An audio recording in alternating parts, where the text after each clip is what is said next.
پوچھتے ہیں آپ سے کیا حلال کیا گیا ان کے لیے؟ سب چیزیں تو حرام ہو گئی.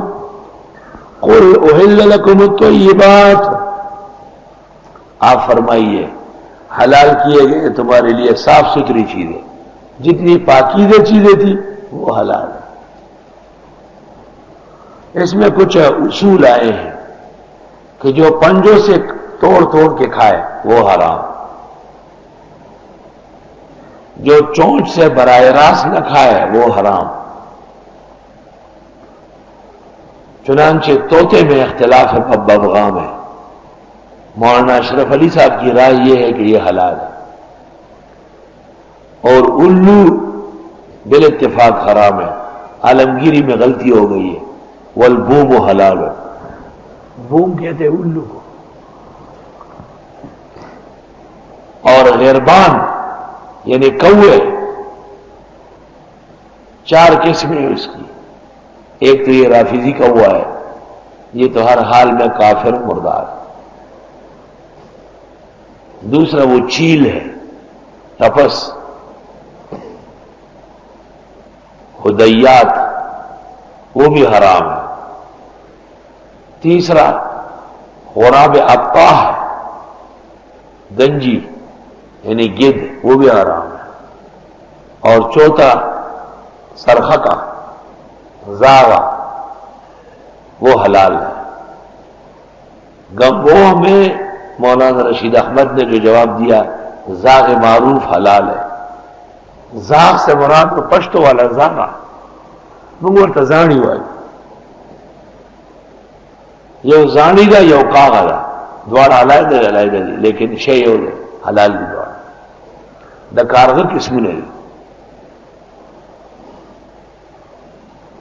احمد رضا خان کو جانوروں کا علم نہیں تھا، ایسے ہی حضرت گنگوئی کے پیچھے پڑ گیا.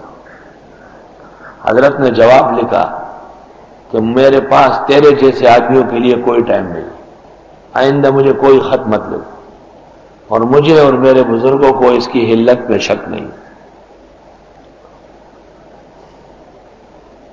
یہاں ایک بدعتی آیا مجھ سے اس پر بات کر رہا تھا. میں نے اس سے پوچھا کہ تمہیں حنفی مذہب کا پتہ ہے؟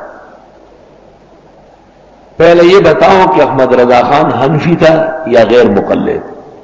ان مسائل میں وہ غیر مقلد. تیجا چیلم برسی میں کسی کا مقلد نہیں ہے.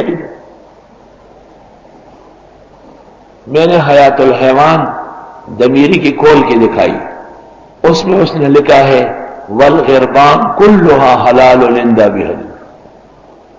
میں نے کہا شکر کرو کہ دیوبندیوں نے تقسیم کر دی، ورنہ گزشتہ متقدمین تو سب کے حلت کے قائل. ایک تو حلال اور طیب چیز پاک صاف ستھری، وہ اشکونا حلال لے خورنگ دا مردار دا. ایک جانور ہے اس کو عربی میں قنفذ کہتے ہیں، قنفذ کبیر اور قنفذ صغیر، اور اردو میں اس کو سہ کہتے ہیں. سہ اس کے اوپر تیر ہوتے ہیں بڑے، پشتو میں اس کو اشکونا کہتے ہیں.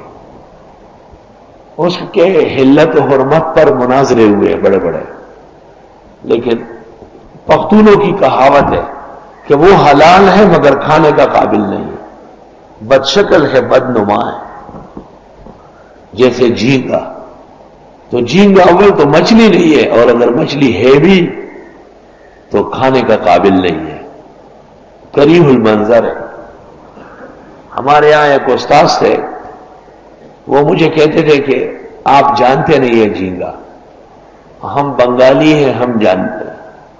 تو میں کہتا تھا کہ میں نہیں جانتا، فقہا تو جانتے ہیں، وہ حرمت لکھ چکے ہیں کہ نہیں حضرت یہ ہمارے ملک کی چیز ہے نا، ہم کو بہت پتہ ہے، بہت بڑی اچھی مچھلی ہے، یہ ہے وہ ہے.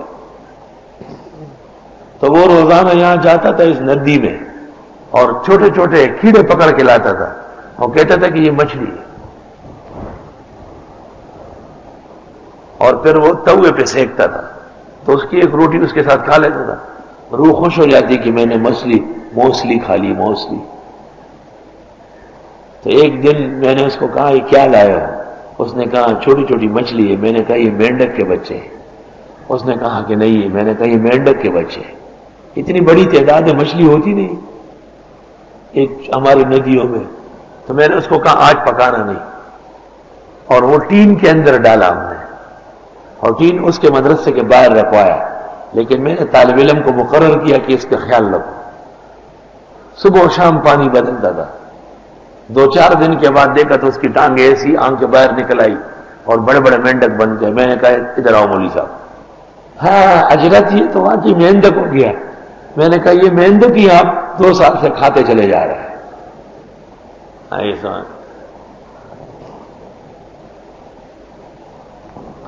تو وہ کہتے تھے کہ میں بہت جانتا ہوں. میں نے کہا کیسے جانتے ہیں آپ؟ تو مینڈک مچھلی کے بہانے کھا لیتے ہیں. احل لکم الطیبات, اور تمہارے لیے صاف ستھری چیزیں حلال ہے. اور یہ قانون لکھا ہے فقہا نے, حرام و حلال کا جب تعارض آ جائے تو حرام کا ترک واجب. اس بنا پر کہ ہو سکتا ہے حرام ہو, ناقابل استعمال ہے. کیونکہ حرام چیز کا استعمال گناہ کبیرہ حرام ہے, اور ہر حلال کا استعمال ضروری نہیں. وما علمتم من الجوارح, اور وہ جو تم سکھاتے ہو جانوروں کو, مکلبین, ان کو بھیجنے والے ہو, تو علمونہن, سکھاتے ہو ان کو, مما علمکم اللہ, وہ جیسے تم کو سکھایا اللہ نے. یہ جگہ ذرا مشکل ہے, ذرا غور کرو. فکلوا مما امسکنا علیکم, بس کھاؤ ان چیزوں میں سے جو یہ جانور روک لے تمہارے لیے. وَاذْكُرُوا اسْمَ اللَّهِ عَلَيْهِ, لو نام اللہ کا اس پر. وَلَشَّهْرَ الْحَرَامَ, اور نہ حرمت والے مہینے کی. حرمت والے مہینے 4 ہیں, رجب, ذی-قعدہ, ذی-الحجہ, محرم. وَلَلْهَدْيَ, اور نہ وہ جانور جو کعبے کے لیے بھیجا جا رہا ہو, نیاز کعبہ. وَلَلْقَلَائِدَ, قلادہ کی جمع ہے, اور نہ وہ جانور جس کے گلے میں پٹا ڈالا جاتا ہے. جو جانور قربانی کے طور پر کعبہ بھیجا جاتا ہے اس کے گلے میں ہار ڈال لیتے, اس کے اوپر ایک جھول ڈال لیتے. جیسے قربانی کے جانوروں پر لوگ قسم قسم کے خوبصورت چیزیں لگاتے ہیں, دانیاں وانیاں لگاتے ہیں, تاکہ لوگ اس کو پہچانیں اور احترام کریں. تم پختوں کو ارتوائی اور نہ امبیل والا, امبیل نے اور کا چھوڑی.